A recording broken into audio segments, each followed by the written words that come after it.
perkenalkan, nama saya Diah Kristina, NIM A9512210032. Saya mahasiswa PBG Prajabatan Gelombang 1 Universitas Muhammadiyah Surakarta. Baik, pada kesempatan kali ini saya akan memaparkan mengenai tugas UAS pemahaman tentang peserta didik dan pembelajarannya. Untuk deskripsi tugasnya dalam modul ajar berisikan tentang teori belajar, teori perkembangan sosial, pembelajaran berdiferensiasi, konsep asesmen dan pengukuran. Dalam identitas modul ajar diperuntukkan untuk kelas 1, mapel matematika, elemen bilangan, materi penjumlahan 2, operasi penjumlahan 11 sampai 20. Perlu diketahui bahwa belajar merupakan upaya manusia untuk mendapatkan pengetahuan atau keterampilan sehingga mencapai kapasitas untuk berperilaku dengan cara tertentu melalui studi, pengajaran, instruksi, latihan, atau bentuk pengalaman lainnya. Kemudian, teori belajar konstruktivisme menurut Piaget. Pada pandangan konstruktivisme, pengetahuan tumbuh dan berkembang melalui pengalaman. Pemahaman perkembangan semakin dalam dan kuat apabila selalu diuji oleh berbagai macam pengalaman baru.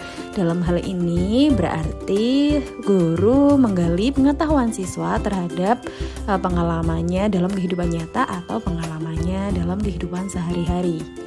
Pembelajaran yang direncanakan dalam modul ini menerapkan teori belajar konstruktivisme, di mana peserta didik bisa mengaitkan pembelajaran dengan pengalamannya sehari-hari. Dalam modul terdapat pemahaman bermakna, salah satunya yaitu meningkatkan kemampuan siswa dalam memahami penjumlahan bilangan 11 sampai 20.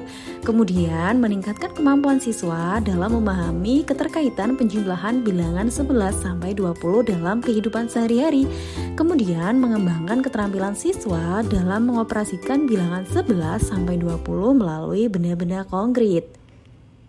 Berikut untuk komponen modul ajar dalam proses pembelajaran saya dapat dilihat dalam tampilan layar ya teman-teman.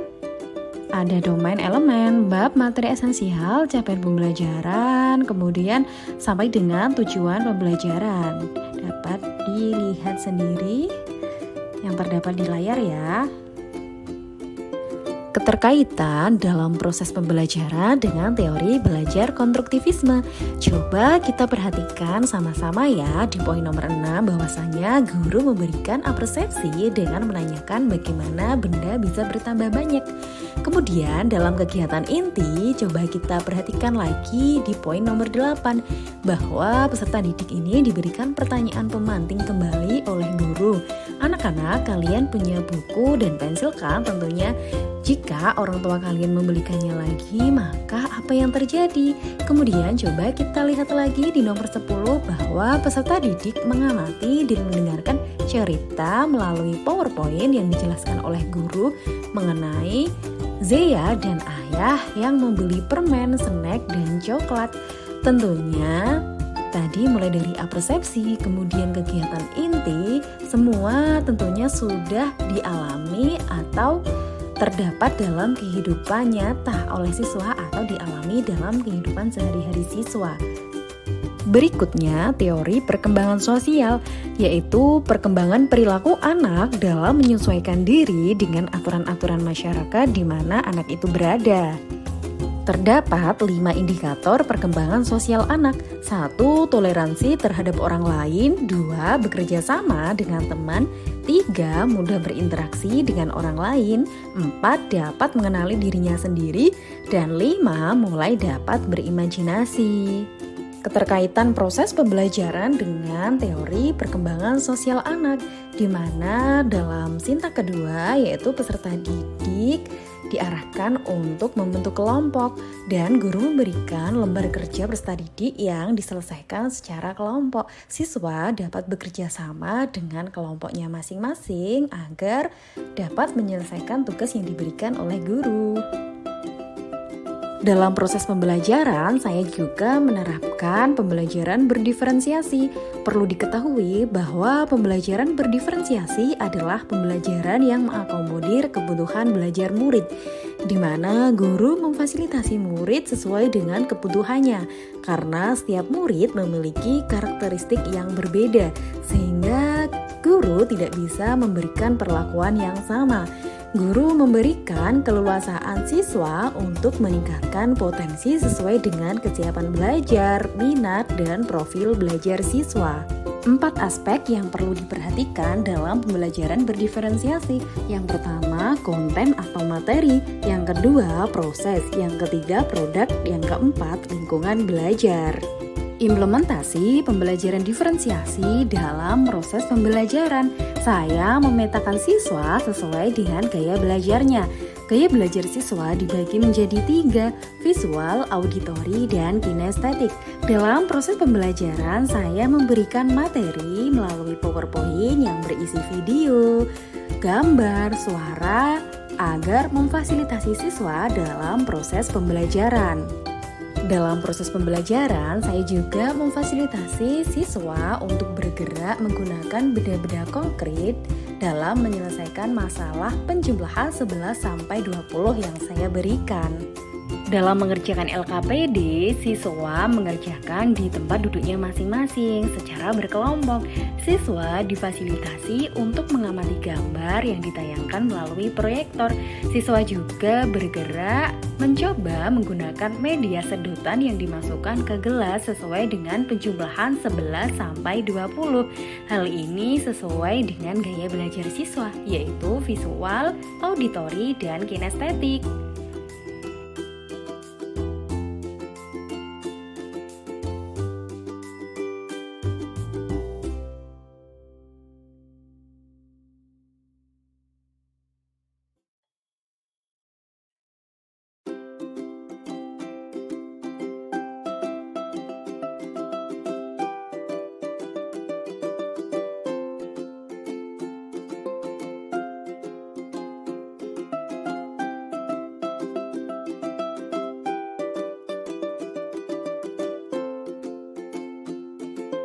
Selanjutnya, penilaian. Terdapat 3 jenis penilaian dalam modul ajar yang saya gunakan. Yang pertama, penilaian diagnostik. Penilaian diagnostik ini berisi pertanyaan pemantik sebelum pembelajaran dimulai, kemudian tanya jawab sebagai tindak lanjut. Yang kedua, penilaian formatif. Penilaian formatif ini berisi penilaian proses, observasi sikap, performa berupa presentasi, keterampilan dan pengetahuan selama peserta didik melakukan operasi penjumlahan bilangan 11-20. Yang ketiga yaitu penilaian sumatif. Penilaian sumatif ini berisi soal evaluasi pilihan ganda. Berikut lampiran untuk penilaian diagnostik. Berikut format penilaian formatif. Dalam penilaian presentasi kelompok, terdapat 5 aspek. Yang pertama, penampilan, intonasi suara, penyampaian, kemampuan menjawab soal, dan kekompakan tim. Untuk skornya, rentang 1-4. Keterangannya sudah tertera di layar ya teman-teman. Untuk penilaian soal LKPD, nilai sama dengan jumlah skor peroleh dikali 100 dibagi skor maksimal.